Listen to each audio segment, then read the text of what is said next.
Hey there, and welcome. Today, we're going to dig into a question that's as old as time, but maybe more important now than ever. Who do you trust? We're going to explore that fascinating, kind of blurry line between truth, lies, and the unbelievable stories of people who were not at all what they seemed. So, here's what we've got lined up. First, we'll take a quick look in the mirror and think about our own honesty.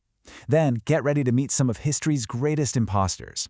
After that, we'll zoom in on the language we use to talk about them, picking up some super useful grammar and vocabulary. And we'll wrap it all up with a really modern puzzle. What does it even mean to be real in our digital world? All right, let's kick things off with a little self-reflection. You know, we all like to think we're honest people, right? But sometimes life puts us in these tricky situations. And that brings us to the famous white lie. Okay, picture this classic dilemma. Your friend walks in, they are so excited about their new haircut, but you think it's a total disaster. They ask you, so, what do you think? What do you do? Do you hit them with the cold, hard truth and maybe crush their spirit? Or do you tell a little harmless lie to spare their feelings? It's a simple question, but man, it gets right to the heart of how we balance honesty and relationships. Okay, so we've talked about little white lies, but now we're going to dive into deception on a whole other level. We're about to meet 4 people from history who were absolute masters at pretending to be someone they weren't. They were true imposters. But first, what exactly is an imposter? Well, it's just a person who fakes their identity to fool other people. And as we're about to see, the reasons they do it can be all over the map, from wanting to get rich to just, trying to survive in a world that wouldn't let them be who they really were. Our first case, this guy might just be one of the most famous con artists of the 20th century. His life story seems like it was ripped straight from a Hollywood movie. And, well, eventually it became one.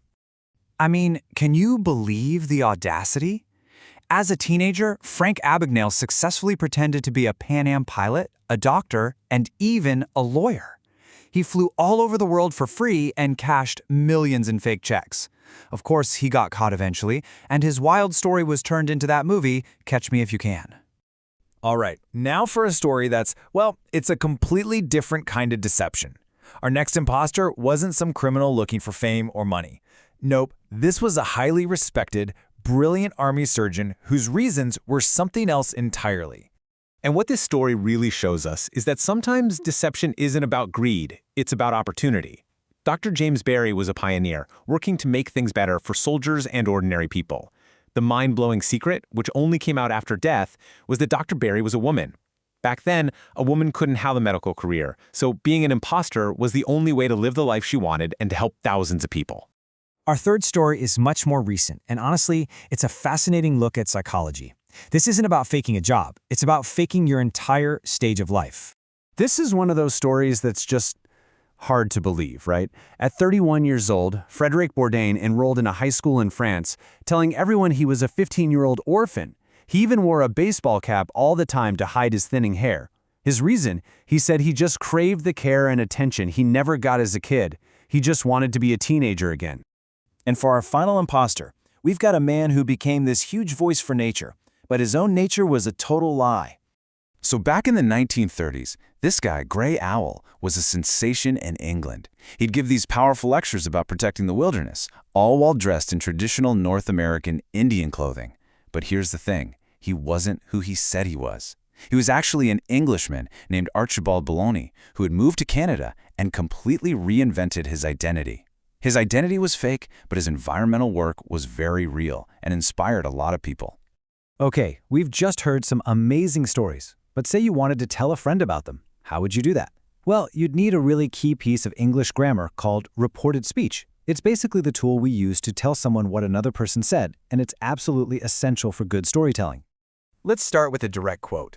When the principal of Frederic Bourdain's school was interviewed, this is exactly what she said. He played the part brilliantly. That's her direct words. But what if we want to report what she said later on? Okay, so did you see what happened to the verb there? In the direct quote, she said he played the part. That's the past simple tense.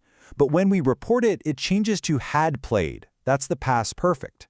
This little jump back in time is a key rule of reported speech. We often have to shift the verb tense one step further into the past. This little trick is called backshifting. And as you can see here, it's a pretty consistent pattern. The present becomes the past, and the past becomes the past perfect. And it's not just verbs. Words about time change too. Tomorrow becomes the next day. It's a fantastic tool for retelling stories accurately. All right, so we've got the grammar down. Now let's level up our vocabulary to make these stories even better. Because beyond just the structure of a sentence, the specific words you choose can add so much detail and emotion to a story, especially when it's about truth and lies. Think about it. Instead of just saying he said over and over again, think about how he said it. Did he bellow it angrily, or did he whisper it like a secret? Using more descriptive verbs like these, whether they're loud ones or quiet ones, instantly makes your English more powerful. It really paints a picture for whoever's listening. And here's another really cool vocabulary hack for you. Negative prefixes.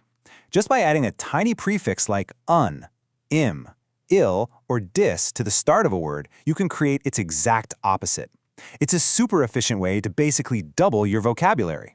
For example, it was impossible to know Dr. Barry's secret, and the audiences were completely unaware of Gray Owl's real identity.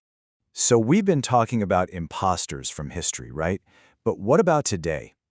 Well, the line between what's real and what's fake is getting blurrier than ever, mostly thanks to technology. And this brings our whole theme of trust right into the 21st century. So have you ever heard the word synthespian? It's a mix of synthetic and thespian, which is just a fancy word for actor. Characters like Gollum from The Lord of the Rings aren't real people in costumes. Nope, they are incredibly detailed, computer-generated actors. They're used to create amazing fantasy creatures, but also to do dangerous stunts that would be impossible for a human. And this is a real double-edged sword, you know? On one hand, this tech lets filmmakers create these breathtaking, impossible scenes. But on the other hand, it really makes you question what you're seeing. If we can't even tell the difference between a real actor and a digital one, how does that change how we connect with a story? And that really is the big question I want to leave you with. From little white lies about a bad haircut, to these massive historical deceptions, to digital actors on our screens, this question of what's authentic is just everywhere. So in a world of CGI and AI, where almost anything can be faked, what does it truly mean to be real?